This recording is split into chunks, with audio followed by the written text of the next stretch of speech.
తాయారమ్మ తన భర్తని నరకానికి తీసుకువెళ్ళొద్దని యమభటుల్ని బతిమాలుతోంది. ఇంకా వారిని ఈ విధంగా ప్రశ్నిస్తోంది. నేను ఒకే దినమున స్నానం చేసినందున పుణ్యఫలము కలిగినప్పుడు నన్ను కొట్టుచు నాతో నా భర్త కూడా నీట మునిగినాడు కదా! శిక్షించుటలో ఇంత వ్యత్యాసమేల కలిగెను అని అనగా, ఆ యమభటులకు సంశయం కలిగి ఏమీయూ తోచక చిత్రగుప్తుని వద్దకు జరిగిన సంగతిని ఆమె వేసిన ప్రశ్నను తెలియజేసిరి. చిత్రగుప్తుడు వారి పాపపుణ్యములు పట్టిక చూడగా ఇద్దరకు సమానమైన పుణ్యఫలము రాసి ఉన్నది. జరిగిన పొరపాటుకు చిత్రగుప్తుడు విచారించి బంగారు శెట్టిని కూడా వైకుంఠమునకు తీసుకుని పొమ్మని విష్ణుదూతలతో చెప్పెను.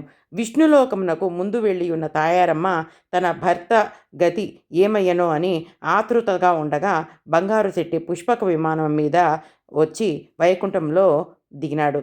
భార్యాభర్తలిద్దరూ మిక్కిలి సంతోషమందిరి. రాజా, వింటివా?